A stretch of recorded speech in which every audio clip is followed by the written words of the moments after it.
Hi, welcome back to my channel. ನಾನು ಶಿಲ್ಪ. ಇವತ್ತು ಅವರೆಕಾಳಿನ ಗೊಜ್ಜು ಹೇಗೆ ಮಾಡೋದು ಅಂತ ನೋಡೋಣ. ಹಳ್ಳಿ ಸೈಡಲ್ಲಿ ಹೇಗೆ ಮಾಡ್ತಾರೆ ಅಂತ. ನನಗೆ ಈ ಗೊಜ್ಜು ಅಂದರೆ ತುಂಬ ಇಷ್ಟ. ನಿಮ್ಮಲ್ಲೂ ಸುಮಾರು ಜನಕ್ಕೆ ಈ ಗೊಜ್ಜು ತುಂಬ ಇಷ್ಟ ಇರುತ್ತೆ ಅಂದ್ಕೊಂಡಿದ್ದೀನಿ.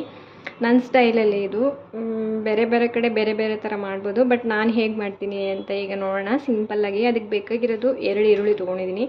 2 ಈರುಳ್ಳಿ ಸಪ್ರೇಟಾಗಿ ಕಟ್ ಮಾಡ್ಕೊಂಡಿದ್ದೀನಿ. ಇದು ಗೊಜ್ಜು ಮತ್ತು ಗೊಜ್ಜಿಗೆ ಇದು ಒಗ್ಗರಣೆ ಹಾಕೋಕ್ಕೆ ಅಂತ ಕಟ್ ಮಾಡ್ಕೊಂಡಿದ್ದೀನಿ. ಬೆಳ್ಳುಳ್ಳಿ ಬೇಕಾಗುತ್ತೆ. ಇದನ್ನು ಅವರೆಕಾಳು ಬೇಯಕ್ಕಿಡ್ತೀವಲ್ಲ ಸ್ಟವ್ ಮೇಲೆ, ಆಗ ಅದರಲ್ಲೇ ಹಾಕ್ಬಿಡ್ಬೇಕು. ಬೆಳ್ಳುಳ್ಳಿನ ಮತ್ತು ಹಸಿಮೆಣ್ಸಿನ್ಕಾಯಿನ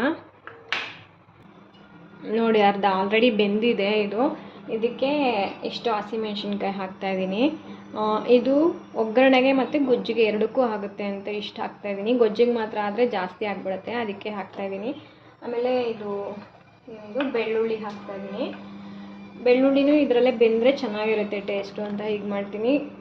ಒಬ್ರೊಬ್ಬರು ಒಂದೊಂದು ಥರ ಡಿಫ್ರೆಂಟಾಗಿ ಮಾಡ್ತಾರೆ. ನಾನು ಈ ಥರ ಮಾಡ್ತೀನಿ. ಟೇಸ್ಟ್ ಅಂತೂ ಮಾತ್ರ ಸೂಪರಾಗಿರುತ್ತೆ.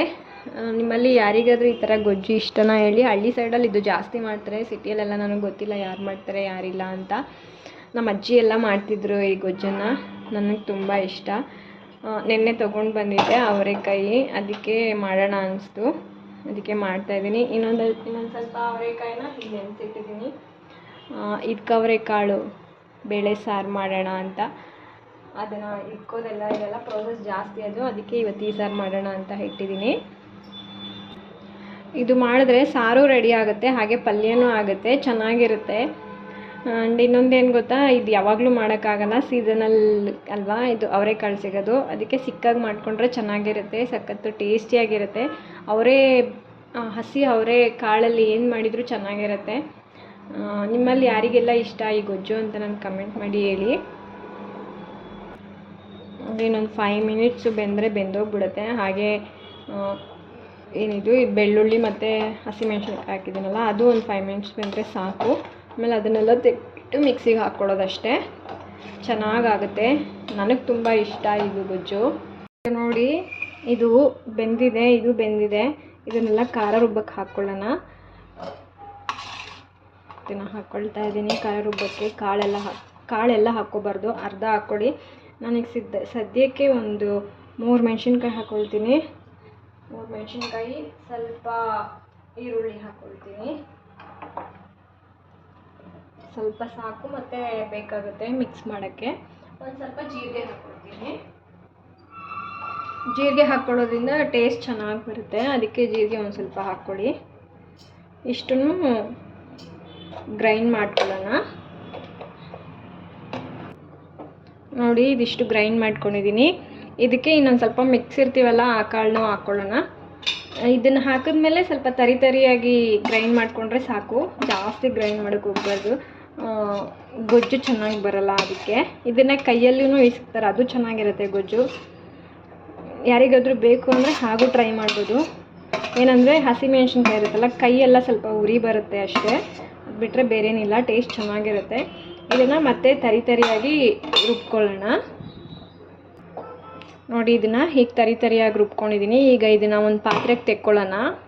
ಇರಬೇಕು ಕನ್ಸಿಸ್ಟೆನ್ಸಿ, ತರಿಯಾಗಿದ್ದರೆ ಚೆನ್ನಾಗಿರುತ್ತೆ. ಇದು ಪಾತ್ರೆಗೆ ತೆಕ್ಕೊಳ್ತಾ ಇದ್ದೀನಿ. ಇದನ್ನು ತೆಕ್ಕೊಂಡಾದಮೇಲೆ ಈ ನೀರು, ಬೆಂದಿರೋ ನೀರು ಇರುತ್ತಲ್ಲ, ಕಾಳು ಬೇಯಿಸಿರ್ತೀವಲ್ಲ, ಈ ನೀರಿರುತ್ತಲ್ಲ, ಈ ನೀರನ್ನೇ ಯೂಸ್ ಮಾಡಿ. ಇದನ್ನೆಲ್ಲ ಅದರಲ್ಲಿ ಇರುತ್ತಲ್ವ, ಸ್ವಲ್ಪ ಅಂಟ್ಕೊಂಡಿರುತ್ತಲ್ವ ಮಿಕ್ಸಿಗೆ, ಅದನ್ನು ತೆಕ್ಕೊಳ್ಳೋಕ್ಕೆ ಈ ನೀರನ್ನ ಮಿಕ್ಸ್ ಮಾಡಿ ಹಾಕ್ಕೊಳ್ಳಿ. ಆ ನೀರಲ್ಲಿ ಸ್ವಲ್ಪ ಕಾಳಲ್ಲಿರೋದು ಪೌಷ್ಟಿಕಾಂಶಗಳೆಲ್ಲ ಅದರಲ್ಲಿ ಇಳಿದಿರುತ್ತಲ್ಲ, ಅದಕ್ಕೆ ಅದೇ ನೀರನ್ನೇ ಹಾಕ್ಕೊಳ್ತಾ ಇದ್ದೀನಿ. ಚೆನ್ನಾಗಿರುತ್ತೆ ಇದು ಟೇಸ್ಟ್. ಯಾರಿಗಾದರೂ ಬೇಕು ಅಂದರೆ ಜೀರಿಗೆ ಹಾಕ್ಬೋದು, ಕೆಲವ್ರು ಹಾಕಲ್ಲ, ಕೆಲವ್ರು ಹಾಕ್ತಾರೆ. ನಾನು ಹಾಕ್ತೀನಿ ಜೀರಿಗೆ. ನಿಮ್ಗೆ ಹೇಗೆ ಬೇಕು ಅನಿಸಿದ್ರೆ ಹಾಗೆ ಮಾಡ್ಕೋಬೋದು. ಜೀರಿಗೆ ಹಾಕೋದ್ರಿಂದ ಟೇಸ್ಟ್ ಚೆನ್ನಾಗಿರುತ್ತೆ. ಸುಮಾರು ಜನ ಹಾಕ್ತಾರೆ, ನಮ್ಮ ಅತ್ತೆ ಮನೆ ಕಡೆಯಲ್ಲೆಲ್ಲ ಹಾಕ್ತಾರೆ. ನಮ್ಮ ಅಮ್ಮನ ಮನೆ ಕಡೆ ಜೀರಿಗೆ ಹಾಕಲ್ಲ. ಸೊ ನನಗಿಷ್ಟ ಜೀರಿಗೆ ಹಾಕಿದ್ರೆ ಚೆನ್ನಾಗಿರುತ್ತೆ ಅನಿಸ್ತು, ಅದಕ್ಕೆ ನಾನು ಜೀರಿಗೆ ಹಾಕ್ಕೊಳ್ತೀನಿ. ಇದು ಎಷ್ಟು ಕನ್ಸಿಸ್ಟೆನ್ಸಿ ಬೇಕು ಅಂತ ನೋಡ್ಕೊಂಡು ನೀರು ಮಿಕ್ಸ್ ಮಾಡಬೇಕು. ಈ ನೀರು ಸಾಕಾಗಿಲ್ಲ ಅಂದರೆ ಬೇರೆ ನೀರು ಇರುತ್ತಲ್ಲ, ಕುಡಿಯೋ ನೀರು, ಅದನ್ನು ಮಿಕ್ಸ್ ಮಾಡ್ಕೋಬೋದು. ಈ ನೀರೇ ಆದರೆ ಟೇಸ್ಟ್ ಚೆನ್ನಾಗಿರುತ್ತೆ ಅಂತ ಅಷ್ಟೇ. ನನಗೆ ಇನ್ನೂ ಸ್ವಲ್ಪ ಬೇಕು ಅನಿಸ್ತು, ಅದಕ್ಕೆ ಇನ್ನೂ ಸ್ವಲ್ಪ ನೀರು ಮಿಕ್ಕಿದೆ, ಅದನ್ನು ಹಾಕ್ಕೊಳ್ತೀನಿ. ಹಾಗೆ ಕಟ್ ಮಾಡಿ ಇಟ್ಕೊಂಡ್ರು ಈರುಳ್ಳಿ ಇರುತ್ತಲ್ವಾ, ಅದನ್ನು ಹಾಕ್ಕೊಂಡು ಮಿಕ್ಸ್ ಮಾಡ್ಕೊಳ್ಳಿ. ಇದರೊಳಗೆ ಕೊತ್ತಂಬರಿ ಸೊಪ್ಪು ಹಾಕ್ಬೋದು, ಬಟ್ ಇವಾಗ ಸದ್ಯಕ್ಕೆ ನನ್ನ ಹತ್ರ ಕೊತ್ತಂಬರಿ ಸೊಪ್ಪಿಲ್ಲ, ಅದಕ್ಕೆ ತರಿಸಿ ಹಾಕಬೇಕು. ಸಾಯಂಕಾಲ ಅಷ್ಟರಲ್ಲಿ ತರಿಸ್ಬಿಟ್ಟು ನಾನು ಹಾಕ್ಕೊಳ್ತೀನಿ. ಇನ್ನೊಂದು ಸ್ವಲ್ಪ ನೀರು ಬೇಕು ಅನಿಸ್ತಾ ಇದೆ, ಆ ನೀರನ್ನೂ ಹಾಕ್ಕೊಳ್ತಾ ಇದ್ದೀನಿ ನೋಡಿ. ಇಷ್ಟೇ ನೋಡಿ. ಉಪ್ಪು ಟೇಸ್ಟ್ಗೆ ಎಷ್ಟು ಬೇಕೋ ಅಷ್ಟು ಹಾಕ್ಕೊಳ್ಳಿ. ಸಖತ್ತಾಗಿರುತ್ತೆ ಟೇಸ್ಟ್ ಅಂತೂ ಮಾತ್ರ. ಒಂದ್ಸಲ ಟ್ರೈ ಮಾಡಿ ನೋಡಿ, ನಿಮಗೂ ಇಷ್ಟ ಆಗುತ್ತೆ. ಇಷ್ಟೇ, ಗೊಜ್ಜು ರೆಡಿ ಆಗಿಬಿಡುತ್ತೆ. ಜಾಸ್ತಿ ನುಣ್ಣಗಾಗ್ಬಿಟ್ರೆ ಒಂಥರ ಪಾಯಸ ಥರ ಆಗಿಬಿಡುತ್ತೆ, ಚೆನ್ನಾಗಿರಲ್ಲ. ಅದಕ್ಕೆ ಹೀಗೆ ಮಾಡಿದ್ದೀನಿ ನಾನು. ನಿಮಗೂ ಇಷ್ಟ ಆದರೆ ಒಂದ್ಸರಿ ಟ್ರೈ ಮಾಡಿ.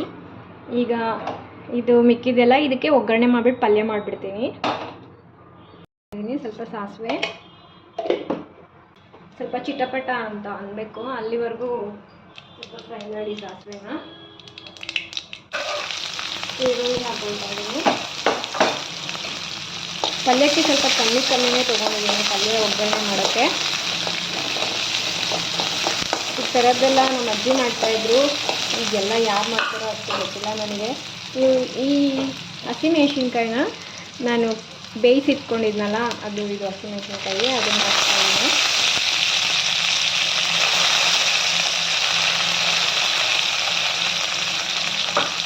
ಸ್ವಲ್ಪ ಇದು ಫ್ರೈ ಆಗಲಿ ಎಲ್ಲ.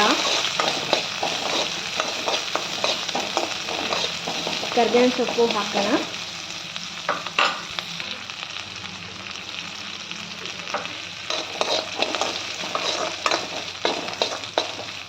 ಕರ್ಬೇವಿನ ಸೊಪ್ಪು ಹಾಕಾಯಿತು.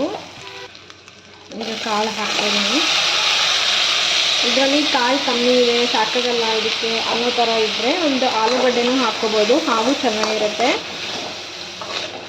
ನಮ್ಮ ಕಡೆ ಹಾಗೆ ಮಾಡ್ತೀವಿ. ಕಾಳಿನಾದರೂ ಶಾರ್ಟೇಜ್ ಇದ್ದರೆ ಈ ಥರ ಸಾರು ಮಾಡಬೇಕು ಅಂದರೆ ಆಲೂಗಡ್ಡೆ ಹಾಕ್ಕೊಂಡು ಬ್ಯಾಲೆನ್ಸ್ ಮಾಡಿಬಿಡ್ಬೋದು.